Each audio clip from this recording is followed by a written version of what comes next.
They wheeled me into the emergency room on a Tuesday afternoon, my chest feeling like someone had wrapped steel cables around my ribs and pulled them tight. The paramedics were calm, professional, speaking in codes I couldn't decode through the fog of pain. "Cardiac event, possible myocardial infarction," one of them said into his radio. I remember thinking how strange it was that my body had chosen this moment to give out, right in the middle of a normal workday, right when I thought I had everything under control. Before we jump back in, tell us where you're tuning in from. And if this story touches you, make sure you're subscribed, because tomorrow I've saved something extra special for you. The hospital smelled like disinfectant and fear. They stabilized me quickly, ran tests, hooked me up to machines that beeped and hummed with mechanical patience. A doctor with kind eyes told me I'd had a minor heart attack, that stress and exhaustion had finally caught up with me. He said I was lucky, I'd live, but I needed rest, needed to slow down, needed to let my body heal. I was lying there in that narrow bed, staring at the acoustic tiles on the ceiling, when my wife walked in, Victoria. She didn't rush to my side, didn't ask how I was feeling. She just stood at the foot of the bed, her designer handbag hanging from her elbow, her expression unreadable. For a moment, I thought maybe she was in shock, that seeing me like this had frozen her somehow. Then she reached into her bag and pulled out a manila envelope, the kind lawyers use. The kind that changes everything. She set it on the blanket covering my legs, her movements precise and deliberate. I stared at it, then at her, waiting for an explanation that made sense. "Sign it," she said. Her voice was steady, almost businesslike. "We're done, Joshua. I'm filing for divorce." The machines around me continued their steady rhythm, but inside my chest, something else broke. Not my heart this time. Something deeper. I tried to speak, but my throat was dry, my tongue thick. Victoria didn't wait for my response. She turned and walked toward the door, her heels clicking against the linoleum floor with finality. Her brother Marcus appeared in the doorway as she left, blocking her exit for just a moment. They exchanged a glance, and then he stepped into the room. Marcus had always been the enforcer in her family, the one who made sure everyone knew their place. He approached my bedside with the confidence of someone who'd already won. "You really thought you were something, didn't you?" he said, his voice low enough that the nurses outside wouldn't hear. "Thought you could ride Victoria's coattails forever. Well, guess what? The ride's over. You're getting nothing. Not the house, not the cars, not a single cent. You understand me? Nothing." I closed my eyes, but that didn't make him disappear. I could still hear him breathing, could smell his cologne, something expensive and aggressive. When I opened them again, he was smiling. It wasn't a kind smile. "My name is Joshua Leveda, and 6 months ago, I was a dead man. Not literally, though that heart attack came close. I mean dead in the way that matters when you've spent a decade building something only to watch the people you trusted most try to take it all away. But here's the thing about being underestimated. It gives you room to breathe, room to plan, room to show people exactly who you've always been when they weren't paying attention. Let me take you back to the beginning. Before the hospital, before the divorce papers, before everything fell apart so it could finally come together. I met Victoria Harrington at a fundraiser in Seattle 7 years ago. She was radiant, the kind of woman who commanded attention just by existing. I was nobody then, at least in her world. I'd built a modest software consulting firm from the ground up, working 16-hour days, sleeping in my office more nights than I'd care to admit. But I was stable, successful in my own quiet way. She seemed drawn to that stability, or so I thought. Her family came from old money, real estate development, investment portfolios that stretched back 3 generations. Marcus ran the family business with their father, a stern man named Gerald, who looked at me like I was a stain on his daughter's otherwise perfect life. But Victoria insisted we were in love, and I believed her. God, I believed her. We married within a year. The wedding was elaborate, held at a vineyard in Napa Valley, paid for entirely by her family. I offered to contribute, but Gerald waved me off with a dismissive gesture that should have told me everything I needed to know. "This is how the Harringtons do things," he said. "You'll learn." The first 2 years were good, or at least I remember them that way. Victoria talked about starting her own interior design business, and I supported her completely. I funded the startup costs, helped her build a website, connected her with potential clients. She had talent, real vision, but she also had a habit of losing interest the moment things got difficult. The business folded within 8 months. Then came the wellness brand. Then the boutique clothing line. Then the lifestyle blog that was supposed to turn into a podcast empire. Each venture started with excitement, ended with excuses. And each time, I picked up the pieces, paid off the debts, told her it was okay to try again. I never complained. That's important to understand. I never once threw those failures in her face or suggested she was wasting our money. Our money. That's how I thought of it, even though by the 3rd year of our marriage, I was funding nearly everything. Victoria's trust fund existed, but it was controlled by Gerald, doled out in careful increments that kept her dependent on his approval. Meanwhile, my consulting firm was growing. I'd landed several major contracts with tech companies in the Seattle area, enough that I could afford the lifestyle Victoria expected. The house in Bellevue with the view of Lake Washington, the luxury cars, the vacations to Bali and Santorini and wherever else she decided we needed to go for her to find herself. But success has a way of breeding resentment, especially when the people around you think they're entitled to it. Marcus started showing up at our house more frequently around year 4. He'd drop by unannounced, help himself to whatever was in our refrigerator, and make comments about how nice everything was. "Must be nice," he'd say, looking around our living room, "having all this handed to you." I'd bite my tongue, remind myself he was family, that keeping peace mattered more than pride. Then one night, I came home early from a client meeting to find Marcus and Victoria sitting at our dining table, papers spread out between them. They went quiet when I walked in, gathering everything up quickly. "Just family stuff," Victoria said. "Nothing you need to worry about." I should have pressed harder, should have demanded to know what they were discussing. But I was tired, and I trusted her, and that combination of exhaustion and faith is how men like me end up blindsided. The real turning point came about 6 months before my heart attack. I'd been working on a particularly complex project for a major client, a data security overhaul that required months of planning and implementation. The night I finished, I came home to find Victoria waiting up for me, which was unusual. She typically went to bed early, leaving me to work alone in my home office. She asked about the project, seemed genuinely interested for the first time in months. I told her everything, excited to finally share my work with her.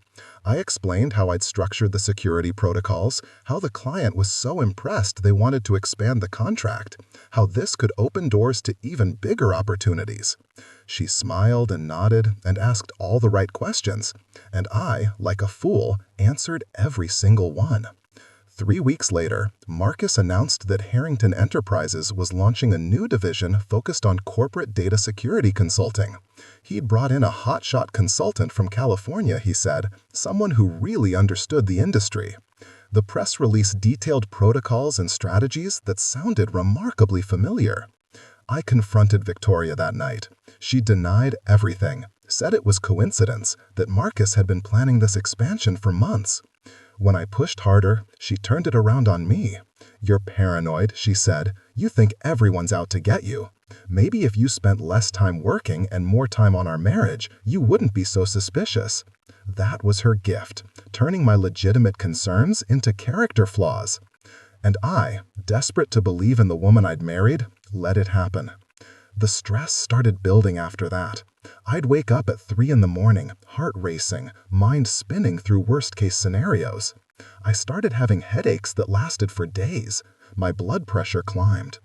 The doctor prescribed medication and suggested therapy, but I was too proud to admit I needed help. Victoria noticed my decline, but not in the way you'd hope. She started making comments about my appearance, how tired I looked, how I'd let myself go. She stopped inviting me to social events with her friends, said I was bringing down the mood. And Marcus? He started calling me partner at family dinners, a term dripping with condescension. The final months before my heart attack were a blur of overwork and isolation. I threw myself into new projects, took on more clients than I could reasonably handle, convinced myself that if I just worked harder, earned more, proved my worth again, things would get better. They didn't get better. They got worse. Victoria started staying out late, offering vague explanations about meeting friends or attending networking events. I'd find unfamiliar charges on our credit cards, purchases from stores and restaurants I'd never heard of. When I asked about them, she'd get defensive, accuse me of monitoring her, of trying to control her. I wasn't trying to control anything. I was just trying to understand why the woman I loved seemed to hate me. The day of my heart attack, I'd been working in my home office, trying to meet a deadline for a client presentation. It was early afternoon, the house quiet except for the sound of my keyboard and the distant hum of traffic outside. Preparing and narrating this story took us a lot of time, so if you are enjoying it, subscribe to our channel. It means a lot to us. Now, back to the story.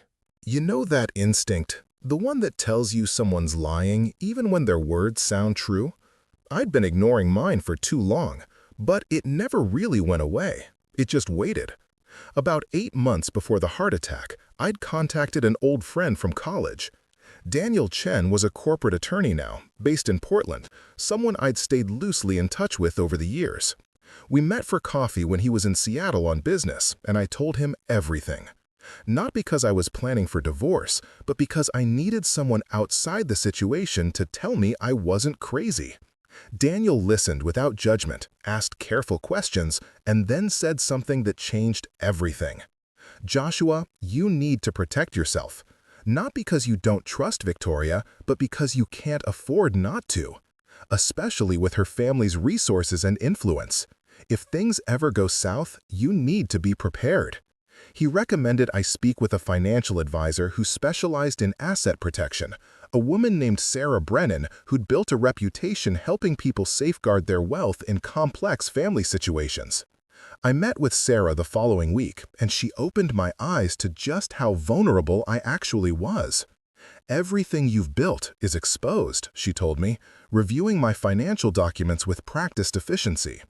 If Victoria files for divorce, Washington's community property laws mean she's entitled to half of everything acquired during the marriage. And given her family's legal resources, they'll fight for even more. I felt sick hearing it laid out so plainly. But Sarah wasn't finished. However, she continued, there are legitimate strategies we can implement to protect your assets. Not to hide them, but to properly structure them in a way that reflects your contributions and protects your business interests. Over the next several months, Sarah helped me reorganize everything. We created a holding company for my consulting firm, backdated to before my marriage using documentation of my premarital work. We established trusts for certain assets, structured contracts to clarify ownership, and built a paper trail that told the true story of where my wealth came from. None of it was illegal. None of it was even particularly unusual. It was simply good financial planning, the kind wealthy families like the Harringtons had been doing for generations. But because I'd done it quietly, without announcing my intentions, it would come as a complete surprise when the time came. I also started documenting everything. Every failed business venture Victoria had asked me to fund. Every loan I'd given to her family members. Every time Marcus had borrowed money that never got repaid. I kept receipts, emails, bank statements, all organized in encrypted digital files that only I could access. And then there was the matter of Marcus's little theft. Remember that data security project I told Victoria about? The one Marcus had somehow replicated for Harrington Enterprises? I'd suspected then, but I'd had no proof. So I'd set a trap. I started feeding Victoria information about my work again, but this time I made sure it was slightly incorrect, just wrong enough that anyone trying to copy it would run into problems. And sure enough, 3 months later, Harrington Enterprises announced they were discontinuing their data security division due to unexpected technical challenges. Marcus never said anything about it, but I knew. And I made sure to document every conversation I'd had with Victoria about my work, every timeline that proved the information had come from me. By the time I ended up in that hospital bed, I wasn't unprepared. I was ready. I just hadn't expected the confrontation to come quite so soon, or in quite such a cruel fashion. After Victoria left and Marcus finished his threats, I lay in that hospital bed for a long time, just breathing. The nurses came and went, checking my vitals, adjusting my medication, speaking to me in soothing tones. I smiled at them, nodded, played the part of the recovering patient. But inside, my mind was working, planning, preparing for what came next. That evening, once visiting hours ended and the ICU grew quiet, I carefully reached for my phone. My hands were still shaky, and the IV in my arm made it awkward, but I managed. I opened an encrypted messaging app and sent a single text to Sarah Brennan. "It's happening. Execute protocol." Her response came within minutes. "Understood. I'm on it. How are you holding up?" "I'm alive. That's enough. More than enough. I'll call you tomorrow with updates. Rest, Joshua. Let me handle this." I set the phone down and closed my eyes, but I didn't sleep. I couldn't. My mind kept replaying Victoria's face as she'd handed me those papers, the cold certainty in her expression. This wasn't a moment of anger or a rash decision. She'd planned this. They'd all planned this, probably for months. But they'd made one critical mistake. They'd assumed I was as oblivious as I'd seemed. They'd mistaken patience for stupidity, kindness for weakness. And now they were about to learn the difference. The next morning, my cardiologist came by for rounds. Dr. Palmer was a no-nonsense woman in her 50s who'd seen enough heart patients to spot the emotional wounds as easily as the physical ones.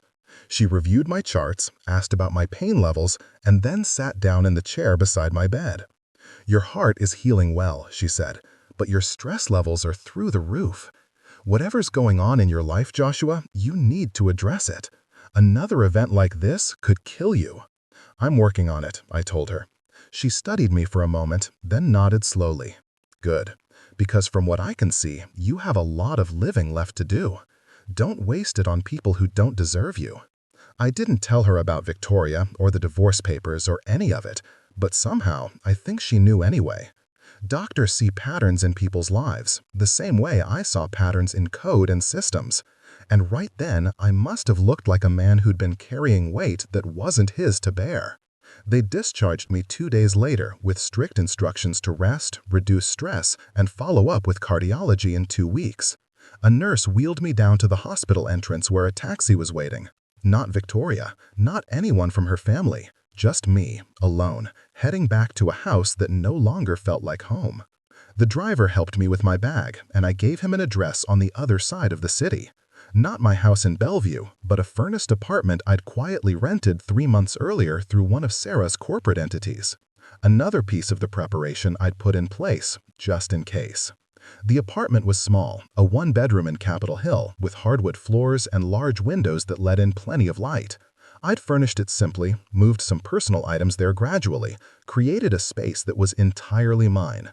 Victoria didn't know it existed. Nobody did, except Sarah and Daniel. I sat on the couch in that apartment, my chest still aching, my body exhausted, and I pulled out my laptop. There was work to do, and I'd already wasted enough time being weak. Sarah had been busy. I opened the secure portal she'd set up and found dozens of documents waiting for my review. Asset freeze orders ready to file, dissolution papers prepared with meticulous detail, evidence packages organized by category, and a proposed settlement that would shock Victoria and her family to their core. But first, I needed to understand exactly what Victoria had filed. I logged into the court system using credentials Daniel had provided and pulled up the divorce petition. It was filed in King County, dated the day of my heart attack, claiming irreconcilable differences and seeking dissolution of the marriage with division of community property. The language was standard, almost boring in its predictability, but attached to it was a financial declaration that made my blood pressure spike again. Victoria had listed our combined assets at roughly $2 million, a fraction of what actually existed. She'd conveniently omitted my business holdings, the investment accounts, the rental properties I'd purchased. She was trying to hide the full scope of what we had so she could claim her half of a much smaller pie. It was fraud. Not technically, not yet, because discovery hadn't happened, but it showed her intentions clearly. She wasn't looking for a fair division. She was looking to take what she could grab while leaving me with as little as possible. I opened a new document and started typing. Not a response to her petition, not yet. First, I needed to tell my own story, create a timeline that would make sense to a judge. I wrote for hours, detailing every business venture I'd funded, every loan I'd given, every way I'd supported Victoria and her family financially over the past 7 years. I included dates, amounts, bank statements, everything. When I finished, it was well past midnight. My chest ached and my eyes burned from staring at the screen. But I felt something I hadn't felt in months, maybe years. I felt like myself again. Over the next 2 weeks, while I recovered from the heart attack, I worked with Sarah and Daniel to build our case. They were both brilliant, approaching the situation from different angles, but with the same goal: protecting what I'd built and ensuring Victoria couldn't manipulate the system to her advantage. Daniel filed a response to Victoria's petition that must have arrived like a bomb. We didn't just contest her claims, we systematically dismantled them, providing documentation that proved the true extent of our assets and my sole ownership of the business holdings. We also filed separate motions requesting temporary restraining orders on joint accounts and a forensic accounting of all marital finances. Sarah, meanwhile, reached out to Marcus, not confrontationally, but professionally, requesting documentation of the loans I'd provided to Harrington Enterprises over the years. Loans that had never been properly formalized, that Marcus probably thought had been forgotten. We wanted repayment, with interest. The response from the Harrington camp was immediate and predictable. Gerald called me directly, his voice tight with barely controlled anger.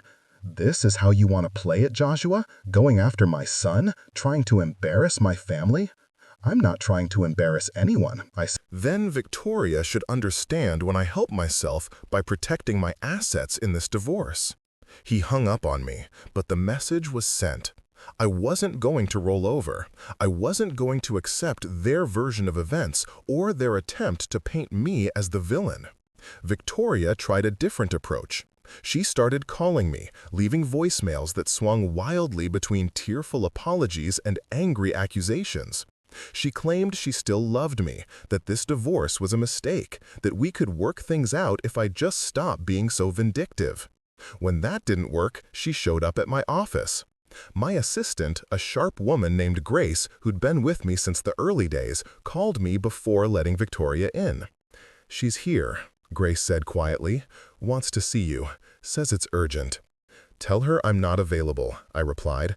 "And Grace, if she comes back, the same answer. I'm never available." There was a pause. Then Grace said softly, "Good for you, Mr. Levetta. It's about time."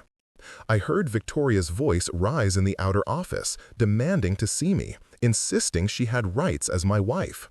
Grace's response was calm but firm. "Mr. Levetta has made his position clear. You'll need to communicate through your attorneys." The satisfaction I felt hearing that shouldn't have been as strong as it was. But after years of being treated like an accessory to Victoria's life, having someone stand up for me felt revolutionary. The weeks turned into months, and the divorce proceedings ground forward with all the speed and grace of continental drift. Discovery was brutal.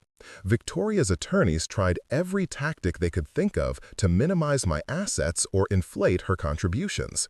They painted her failed businesses as investments rather than losses, claimed she'd provided emotional support that enabled my success, argued that her family connections had opened doors for me professionally. It was all nonsense, and we proved it systematically. Every document they submitted, we countered with 3 more that told the real story. Every claim they made, we dismantled with evidence. It wasn't dramatic, it wasn't exciting, it was just thorough, professional, and relentless. But then came the deposition. That's where things got interesting. We scheduled Victoria's deposition for a Tuesday morning in Daniel's conference room in Portland. Victoria arrived with 2 attorneys, both from prestigious Seattle firms that charged $800 an hour.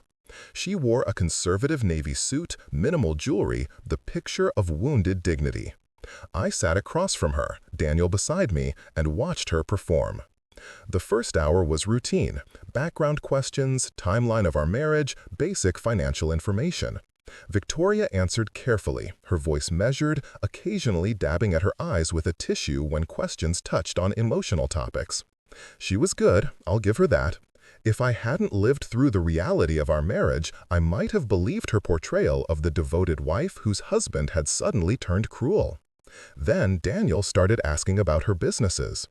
"Can you walk us through the interior design venture?" he asked pleasantly. "Initial investment, revenue, how long it operated?" Victoria shifted in her seat. "I don't recall the exact figures. It was several years ago." "Approximately then." She gave a number that was roughly half of what I'd actually invested. Daniel didn't correct her, just made a note and moved on to the next venture, and the next, watching as Victoria consistently underestimated or omitted my financial contributions. After about 30 minutes of this, Daniel slid a stack of documents across the table. "Can you review these bank statements and tell me if they refresh your memory about the investments Mr. Levetta made in your various business ventures?" Victoria's attorney objected, asked for time to review, and the dance began. But we had all day, and we had the evidence. By the time we finished, 6 hours later, Victoria's carefully constructed narrative had crumbled. She'd been forced to acknowledge again and again that I'd funded her dreams while she'd produced nothing. But the real moment came near the end, when Daniel asked about Marcus and the data security division. "Mrs. Levetta, did you ever discuss your husband's work projects with your brother?" "Sometimes," Victoria said carefully, in passing. "Did you specifically discuss Mr. Levetta's data security protocols for the Chen Industries project in the fall of 2 years ago?" "I don't recall the details." "Let me refresh your memory." Daniel produced emails, text messages, records of phone calls between Victoria and Marcus spanning several months. "Your husband came home after completing the Chen project and told you about it, correct?" "Yes," she admitted quietly. "And you relayed that information to your brother, who then used it to launch a competing service division at Harrington Enterprises?" "That's not what happened." She looked at her attorneys, but they were studying the documents, their expressions grim. "Marcus had his own consultants." "Who provided recommendations identical to those your husband developed?" "Recommendations that, based on these time-stamped documents, came after your conversations with Marcus, not before?"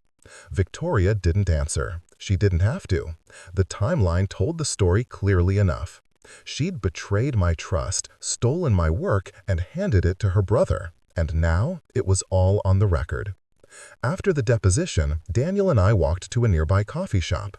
He ordered an espresso, I got tea, and we sat by the window watching rain slide down the glass. "That went well," he said. "Better than I expected, honestly.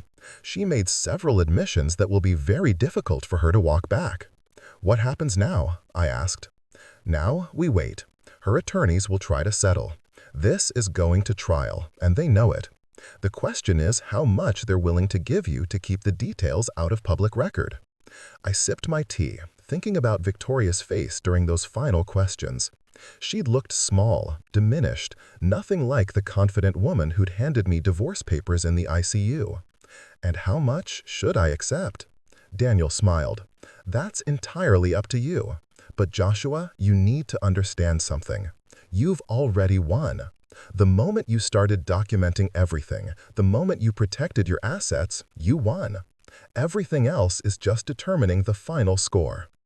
I wanted to feel victorious, wanted to feel that rush of triumph, but mostly I just felt tired. "This isn't about winning," I said. "It's about making sure they can't do this to anyone else. Then we make them pay enough that they remember it." The settlement offer came 2 weeks later. It was insulting. Victoria would receive a lump sum of $500,000, keep her car, and walk away from everything else. In exchange, both parties would sign non-disclosure agreements and release each other from all claims. Daniel called to discuss it. "They're lowballing you," he said, "hoping you'll take it just to avoid a trial. What do you think it's worth? To them, keeping this out of court and protecting the Harrington name? Millions. To you? That depends on what you want. Do you want money or do you want justice? I thought about it for a long time. Money would be easy. I could accept a big payout, move on with my life, let the Harringtons go back to their comfortable existence. But that didn't feel right. They'd tried to destroy me, they'd stolen from me, and they'd done it assuming I was too weak or too foolish to fight back. I want them to understand they can't just take what isn't theirs, I told Daniel. I want a judgment that says what they did was wrong. Then we go to trial. Then we go to trial. The trial was scheduled for 6 months out, which gave us plenty of time to prepare. But it also gave the Harringtons time to make my life difficult. Marcus started spreading rumors in Seattle's business community that I was vindictive, that I was trying to ruin his family over a failed marriage. Several of my clients received anonymous emails suggesting I was unstable, financially irresponsible, not to be trusted. But by then, I'd spent years building relationships based on actual results, not family connections or social status. My clients knew my work. They'd seen my reliability, my attention to detail, my commitment to their success. A few asked me about the divorce, and I gave them the same answer every time. It's a private matter being handled through appropriate legal channels. My work speaks for itself. And it did. Not only did I not lose clients, I gained 3 new ones during that period, all referrals from satisfied customers who'd heard the rumors and decided they didn't care. Victoria, meanwhile, had started a new venture. She'd launched herself as a divorce recovery coach, positioning herself as an expert on finding strength after betrayal. The irony was almost funny. She'd gone on podcasts, started a blog, built a social media following around the narrative that she'd escaped a controlling marriage and found her authentic self. I didn't respond. Didn't engage. Just let her tell her story while I prepared mine. The weekend before the trial was supposed to start, I drove out to the San Juan Islands. I'd always loved it there, the quiet, the water, the sense of being removed from everything complicated. I rented a small cabin overlooking Rosario Strait and spent 3 days just breathing. On Saturday evening, I sat on the deck watching the sunset paint the water in shades of orange and pink. My phone rang. It was Sarah. "They want to settle," she said without preamble. "Real settlement this time, not an insult. They're offering $2.7 million plus the house, and they'll sign a statement acknowledging your sole ownership of the business holdings. What about the NDA? They want one. Daniel and I think we can negotiate it so you're protected but not silenced. You won't be able to discuss specific financial details, but you could tell your story generally. And Marcus? The loans? Full repayment with interest, $600,000 total." I watched a ferry glide across the strait, its lights beginning to twinkle as dusk settled in. "That's a lot of money, Sarah." "It is. But it's not about the money, is it? No, it's about them admitting what they did. They won't admit it publicly, but they'll acknowledge it in the settlement agreement. That document will exist, Joshua. It'll be part of the record, even if it's sealed." I thought about Victoria in that hospital room, her cold certainty that I'd sign whatever she put in front of me. I thought about Marcus leaning over my bed, promising I'd get nothing. And I thought about Gerald's contempt, the way he'd always looked at me like I was something temporary, something disposable. "Counter at $3 million even," I said. "And I want a clause that if Victoria continues to publicly misrepresent our marriage in her divorce recovery business, the NDA becomes void." Sarah laughed. "That's brilliant. She'll have to either stop profiting off lying about you or risk you telling the truth." "Exactly. I'll get it drafted and send it over." "Joshua, you did it! You actually did it!" After we hung up, I sat on that deck for another hour as full darkness fell and stars emerged overhead. I'd spent 7 years trying to be the man Victoria wanted, trying to earn the Harrington family's respect, trying to prove I was worthy of the life I'd been living. And the whole time, I'd already been worthy. I just hadn't known it. The settlement was finalized a week later. $3 million, the house in Bellevue, which I immediately sold, full repayment from Marcus, and a carefully worded agreement that protected my reputation while requiring Victoria to be honest about our marriage or face consequences. Daniel called with the news on a Thursday afternoon. "It's done," he said. "The judge signed off this morning. You're officially divorced, and you're officially wealthy." "I've always been wealthy," I replied. "I just finally have it in writing."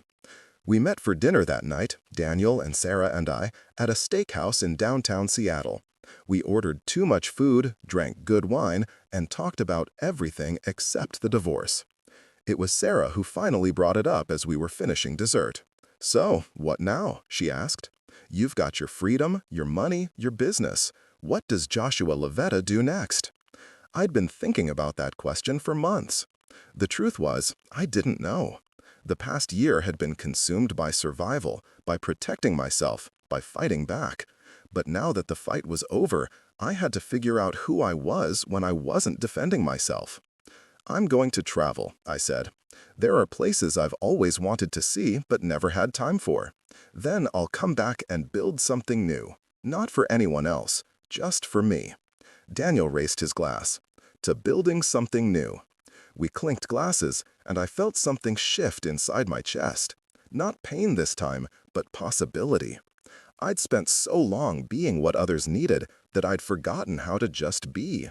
But I was learning. The months after the divorce were strange. I'd expected to feel victorious, or at least relieved, but mostly I felt untethered. I'd spent 7 years wrapped up in Victoria's life, in her family's drama, in the constant effort to prove myself. Without that weight, I didn't quite know how to stand. I started therapy, which I probably should have done years earlier. My therapist, a patient man named Dr. Morris, helped me understand that I'd been living in survival mode for so long that peace felt uncomfortable. "You're not used to safety," he told me. "Your nervous system keeps waiting for the next crisis. We have to teach it that you're allowed to rest." It took time, but slowly I started believing it. I traveled like I'd promised myself, spending a month in Japan, 2 weeks in Portugal, a long weekend in Iceland. I didn't plan elaborate itineraries. I just went, experienced, existed without purpose beyond experiencing and existing. And then, about a year after the divorce was finalized, I got a call from an unknown number. I almost didn't answer, but something made me pick up. "Mr. Levetta." The voice was young, female, uncertain. "My name is Rachel Winters. I know this is weird, but I really need to talk to you about Victoria Harrington." My first instinct was to hang up. I'd moved on, built my life back, and the last thing I wanted was to get dragged into whatever new drama Victoria had created. But something in Rachel's voice stopped me. "What about her?" I asked carefully. "I hired her as a divorce recovery coach 6 months ago, paid her $10,000 for a personalized program. She promised she'd help me rebuild after my marriage ended. But Mr. Levetta, she's a fraud. Everything she told me was a lie. And when I started asking questions, when I found—" I let Rachel finish. She told me everything. How she'd discovered that Victoria's divorce story was fabricated, how the timeline didn't match public records, how other clients had started comparing notes and realized they'd all been sold the same script. Rachel had done her research, found articles about our divorce, pieced together enough of the truth to realize Victoria's entire brand was built on lies. "I'm not the only one," Rachel said, her voice shaking slightly. "There are at least a dozen of us who paid significant money for her programs. And Mr. Levetta, some of these women are really struggling. They trusted her because they thought she'd been through what they're going through, but it was all theater." I closed my eyes, feeling that familiar tightness in my chest. Not pain this time, just exhaustion at the thought of Victoria still spinning narratives, still taking advantage of vulnerable people. "What do you want from me?" I asked. "The truth. Whatever you're allowed to tell us. We're considering a class action lawsuit, but we need to know what really happened. We need to understand who we gave our money to." I thought about the NDA, about the clause we'd negotiated. Victoria had continued profiting off misrepresenting our marriage, which meant, according to the settlement terms, I was no longer bound by the agreement's silence. "I'll do better than tell you," I said. "I'll connect you with my attorney. He has documentation that proves the real timeline of our marriage and divorce. And Rachel, I'm sorry this happened to you. I know what it's like to trust someone who sees you as nothing more than an opportunity. We talked for another 20 minutes. I gave her Daniel's contact information, authorized him to share relevant portions of the settlement agreement, and promised to provide a statement if needed. After we hung up, I sat in my apartment staring at my phone. Part of me wanted to feel satisfaction. Victoria had finally pushed her lies too far, built her house of cards too high. But mostly, I just felt sad. Sad for Rachel and the other women who'd been manipulated. Sad that Victoria had learned nothing from our divorce except how to weaponize it for profit. Sad that some people never change. They just find new victims. I called Daniel that evening. He listens to everything, asked clarifying questions, and then said what I'd expected him to say. This voids the NDA completely. You're free to tell your story however you want. And Joshua, if these women file a class action, Victoria's going to need that settlement money for legal fees. There's a certain poetry in that. There is, I agreed. But I don't want revenge. I just want her to stop hurting people. Then let's make sure she does. The lawsuit moved forward over the next several months. Rachel and 11 other women filed a class action against Victoria for fraud, misrepresentation, and breach of contract. Daniel provided documentation from our divorce that proved Victoria's timeline was fabricated. I gave a deposition detailing the real circumstances of our marriage and separation. The story hit the local news first, then got picked up by a few national outlets. Divorce recovery coach sued by clients for fabricating her own divorce story. The articles were damning, not just because of the fraud, but because of the callousness it revealed. Victoria had looked vulnerable women in the eye, told them she understood their pain, and charged them thousands of dollars for advice based on lies. Victoria tried to fight it initially. She issued a statement claiming the lawsuit was orchestrated by her bitter ex-husband, that I was trying to destroy her new life out of spite. But the evidence was overwhelming, and the story she'd been telling publicly contradicted the actual divorce records in too many ways to explain away. Her attorney reached out to Daniel about settling.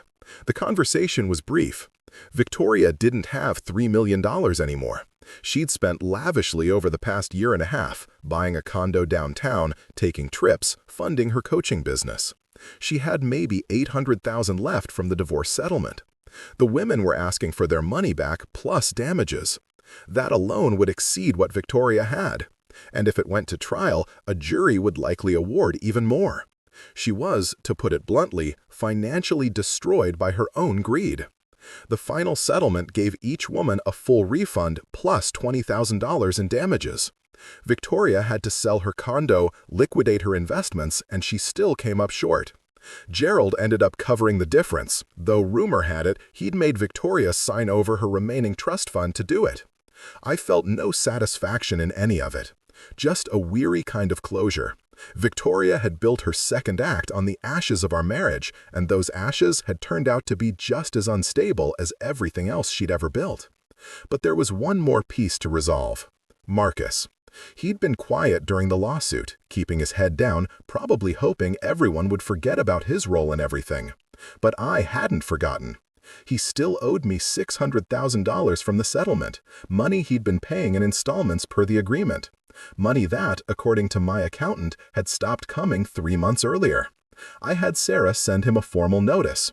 Payment had ceased, the settlement was in breach, and we were prepared to take action. His response came through his attorney, claiming financial hardship due to business downturns at Harrington Enterprises. Daniel laughed when he read it. Financial hardship from a man who spent $15,000 on a fishing trip to Alaska last month. Want to push this? I thought about it carefully. Marcus was different from Victoria. She was careless with other people's resources, thoughtless in her cruelty. But Marcus had been deliberately malicious. He'd enjoyed watching me struggle, had taken pleasure in the power he held over me as part of the Harrington family. Yes, I said, push it. We filed a motion to compel payment and attached evidence of Marcus's continued lavish spending. The judge was not amused. Marcus was given 30 days to pay in full or face garnishment of his wages and seizure of assets. The ruling was harsh, public, and exactly what he deserved. He paid, every cent, in one bitter lump sum. And with that payment, the last thread connecting me to the Harrington family finally snapped. I was free, completely, totally free. 2 years after the divorce was finalized, I stood in the lobby of a building in downtown Seattle. The space was raw, unfinished, full of potential. Exposed brick, high ceilings, natural light flooding through massive windows. My new office for my new company. I'd spent the past year developing something I'd only dreamed about during my marriage. A consulting firm that didn't just solve technical problems, but helped other small business owners protect themselves legally and financially. I'd hired Sarah as my partner, brought in Daniel as general counsel, and we'd built a team of people who understood that business success meant more than just profit. It meant sustainability, protection, independence. We called it Cornerstone Advisory. The name felt right. We helped people build foundations that couldn't be shaken by bad faith actors or family members who viewed them as resources to exploit. Our first major client was a woman named Jennifer, who'd built a successful bakery while her husband took credit for it in social circles. She came to us terrified that he was planning to divorce her and claim half the business she'd built with her own hands. We helped her restructure everything, protected her assets, and when the divorce did come 6 months later, she kept her bakery and her dignity. That became our specialty. People who'd been underestimated, taken advantage of, or betrayed by those closest to them. We gave them strategies, structure, and support to ensure they never lost what they'd built. The work was fulfilling in a way consulting had never been. I wasn't just solving problems anymore. I was preventing them. I was helping people sleep at night, knowing that even if everything else fell apart, their life's work was secure. Grace came with me from my old firm, taking on a broader role as our director of operations. She was brilliant at reading people, at sensing when a client was holding something back or when a situation was more urgent than it appeared. One afternoon, about 3 months after we opened, she knocked on my office door. "Joshua, there's someone here to see you. No appointment, but she says it's important." I looked up from my computer, already prepared to say no. My calendar was full, and I'd learned to protect my time. But something in Grace's expression stopped me. "Who is it?" "She says her name is Patricia Harrington." For a moment, I couldn't place the name. Then it hit me. Gerald's sister, Victoria's aunt. I'd met her maybe twice during my marriage, both times at large family gatherings where she'd seemed quiet and detached from the Harrington drama. What does she want? She wouldn't say, just asked if you'd give her 15 minutes. I thought about refusing. The Harringtons had taken enough of my time, my energy, my peace. But curiosity won out. Send her in. Patricia Harrington was in her early 60s, elegant in the way people with old money often are. Simple clothing, expensive watch, posture that spoke of confidence earned rather than performed. She sat across from my desk and studied me for a moment before speaking. "You look healthier than the last time I saw you," she said. "That was at your wedding, I think. You looked terrified then." "I was," I admitted, though I didn't realize it at the time. She smiled, a sad kind of expression. "My family has a way of making people feel that way. Small, uncertain, like they need to constantly prove themselves worthy." She paused, folding her hands in her lap. "I came to apologize. I wasn't expecting that." "For what?" "For not speaking up. I saw how they treated you, Joshua. I saw how Victoria used you, how Gerald dismissed you, how Marcus undermined you, and I said nothing. I told myself it wasn't my place, that you were an adult who could handle your own affairs. But that was cowardice dressed up as respect for boundaries. You couldn't have changed anything," I said. "Maybe not, but I could have at least let you know that not everyone in that family saw you the way they did." She reached into her purse and pulled out an envelope. "This is for you. Consider it a very late wedding gift or an apology or whatever you need it to be." I opened the envelope. Inside was a check for $100,000 made out to Cornerstone Advisory. "I can't accept this," I said, trying to hand it back. "You can and you will." Patricia's voice was firm but kind. "I've followed what you're doing here, helping people protect themselves from exactly the kind of situation my family put you through. That's important work. Consider this an investment in making sure fewer people get hurt the way you did." We talked for another hour. She told me about her own divorce decades earlier, how the Harrington family had tried to crush her when she dared to leave one of their chosen sons, how she'd fought back, established her independence, and spent the rest of her life quietly helping others do the same through a foundation she'd established. "You remind me of myself," she said as she prepared to leave. "Not because we had the same experience, but because we both learned the same lesson. The people who hurt you don't get to define you. You get to decide who you are after they're done trying to make you small." After she left, I sat with that check for a long time. It wasn't about the money, though that would certainly help the business grow. It was about validation from an unexpected source, acknowledgement that I hadn't been wrong to feel the way I'd felt, to fight the way I'd fought. I deposited the check the next day and used it to establish a fund for clients who needed our services but couldn't afford full fees. We called it the Patricia Fund, and within 6 months, we'd helped 17 people protect their assets and their futures. The business grew steadily. We added staff, opened a second office in Portland, began getting referrals from family law attorneys across the Pacific Northwest. I worked hard, but differently than before. I kept regular hours, took weekends off, made time for the life I was building outside of work. I started dating again, cautiously at first. Nothing serious, just coffee dates and occasional dinners with women I met through friends or professional connections. It felt strange after so many years with Victoria, like learning a language I'd forgotten I once spoke. Then I met Elena at a conference on small business development. She ran a nonprofit that helped refugee families establish businesses in their new communities. She was smart, funny, and refreshingly direct. When I told her about my divorce over dinner one night, she listened without judgment and then said, "Sounds like you married someone who didn't see you." I won't make that mistake. We took it slow, building friendship before romance, trust before commitment. She met my friends, I met hers. We talked about our pasts honestly, without pretense or performance. And gradually, carefully, I let myself believe that maybe this was what partnership was supposed to feel like.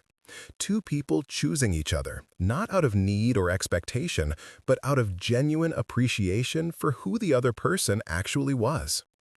3 years after my divorce, I was sitting in my apartment on a Saturday morning when my phone rang. Unknown number, but I answered anyway. "Mr. Lavetta?"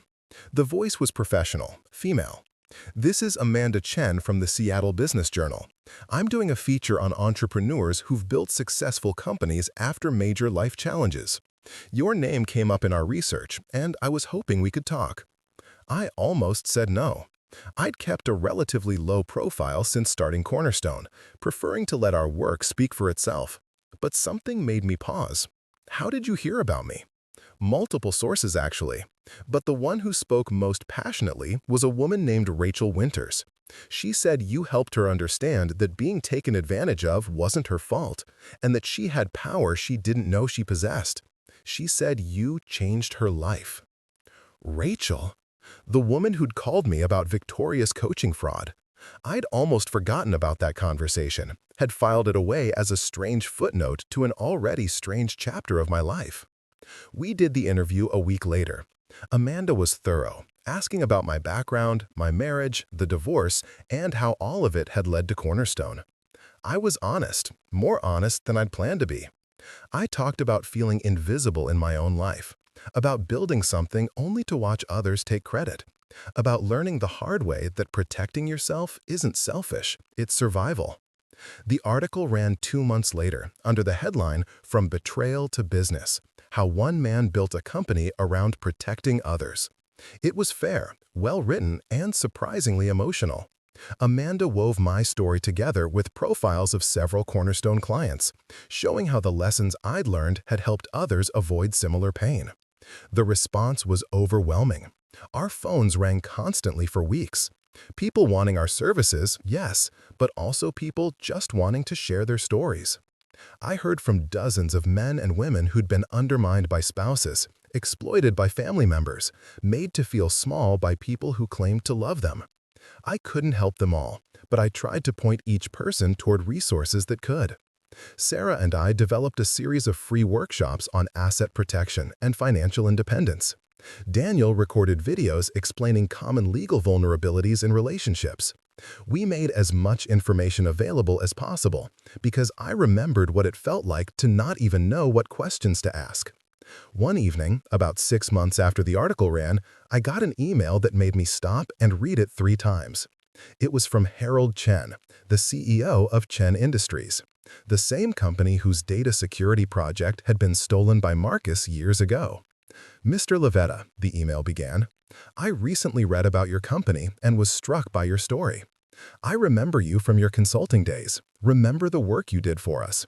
I also remember seeing similar proposals from Harrington Enterprises shortly after your project concluded. At the time, I suspected intellectual property theft but had no proof. I'm writing now because I want to make things right. Would you be willing to discuss a consulting contract with Chen Industries? We're expanding our security infrastructure again, and I'd like to work with someone I can trust." The contract he proposed was substantial, the kind that would establish Cornerstone as a major player in corporate consulting. But more than that, it was validation. Someone who'd witnessed the theft, who'd suspected but couldn't prove what Marcus had done, was now offering me the opportunity to do the work openly, under my own name, with full credit. I accepted, and the Chen Industries project became one of our flagship successes. It led to other corporate clients, to speaking engagements, to a reputation that was mine and mine alone. 4 years after my divorce, Elena and I got married. It was small, just close friends and family, held in a garden overlooking Puget Sound. My vows were simple. I promise to see you, to hear you, and to never make you feel like you need to be smaller to make me feel bigger. She cried. So did I. We honeymooned in New Zealand. 2 weeks of hiking and wine tasting and conversations that meandered without destination. On our last night, sitting on the balcony of our rental with stars scattered overhead, Elena asked me something I hadn't expected. "Do you ever think about Victoria? About what she's doing now?" I considered the question honestly. "Sometimes," I admitted. "Usually when I'm working with a client who's going through something similar. I think about how long I stayed, how much I accepted, how close I came to letting them erase me completely. Do you regret any of it?" I looked at my wife, at the life we were building together, at the man I'd become through the breaking and rebuilding. "No," I said. "I regret that it happened the way it did, but I don't regret what I learned. I don't regret who it forced me to become." She squeezed my hand, and we sat in comfortable silence as the night deepened around us.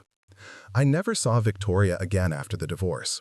I heard things occasionally through the strange osmosis of social circles. She'd moved to California, was working in marketing for a tech startup, had gotten engaged to someone who apparently had money but no history with her family. I hoped, distantly and without bitterness, that she'd learned something, that she'd grown. But I also knew that some people never do. Marcus I did see, exactly once, about 5 years after everything ended. I was having lunch at a restaurant downtown when he walked in with a group of businessmen. He saw me, and for just a moment, our eyes met. I watched something flicker across his face. Shame maybe, or anger, or just the discomfort of seeing someone whose life you'd tried to ruin, but who'd refused to stay ruined. I nodded once, a simple acknowledgement that we'd both existed in the same space at the same time. He looked away quickly and found a table on the other side of the restaurant. That was it. No confrontation, no dramatic words. Just 2 people who'd once been connected, now living completely separate lives. Gerald passed away 6 years after my divorce. I saw the obituary in the paper. It listed his accomplishments, his family, the legacy he'd built. There was no mention of me, which was fine. I'd stopped needing validation from the Harringtons long ago. Patricia sent me a note after the funeral. Just a short message saying she thought I'd want to know that Gerald had spent his final years mellower, quieter, possibly regretful, though he'd never say it. She included one detail that struck me as both sad and fitting. In his last months, Gerald had asked about me several times, wondered how I was doing, if I was happy. He never reached out directly, never apologized, but apparently he thought about it. Some people change too late, or not enough, or only in private, where it costs them nothing. I hoped Gerald had found some peace before the end, but his journey was no longer my concern. Cornerstone continued to grow. We expanded to 3 cities, hired talented people who shared our mission, developed programs that helped thousands of people protect what they'd built. Sarah and Daniel became more than colleagues. They became family, the kind you choose rather than the kind you're born into. On the 10-year anniversary of the day Victoria handed me divorce papers in the ICU, I did something I'd been thinking about for a while. I wrote a letter to my younger self, the man lying in that hospital bed, terrified and broken, and certain his life was ending. "You're going to survive this," I wrote. "More than survive. You're going to discover that the person you were trying to be for them was never who you actually were. You were always stronger, smarter, more capable than they let you believe. This pain you're feeling right now, it's not the end. It's the breaking open that has to happen before real growth begins. Trust yourself. Document everything. Build your foundation in secret and in silence. And when the time comes to stand up, stand all the way up. Don't apologize for taking up space. Don't shrink to make them comfortable. Just be exactly who you are, as loudly and completely as you need to be. The people who deserve you will see you. The ones who don't will fall away. Both outcomes are blessings." I sealed the letter and put it in a file with all the other documents from that time. Not to forget, but to remember. To honor the man who'd been hurt, but not defeated. Diminished, but not destroyed. That evening, Elena and I hosted a dinner party. Friends from Cornerstone, former clients who'd become friends, Daniel and Sarah and their families. We filled our home with laughter and good food and the kind of easy conversation that happens when people genuinely enjoy each other. As I looked around the table, I realized something profound. This was what winning actually looked like. Not courtroom victories or settlement checks or public vindication. Just a life built on truth, surrounded by people who saw me clearly and chose to stay. Later, after everyone had left and Elena had gone to bed, I stood on our deck looking out at the city lights. Somewhere out there, Victoria was living her life. Marcus was living his. The Harrington family continued their legacy, whatever that meant now. And I was here, exactly where I'd chosen to be. My phone buzzed with a late-night email. Another consultation request, this one from a man who just discovered his wife had been slowly draining their joint accounts while telling him they were broke. His message ended with a question I'd seen hundreds of times before in hundreds of different forms. Is it too late to protect myself? I smiled and typed my response. It's never too late. Let's talk tomorrow. Because that was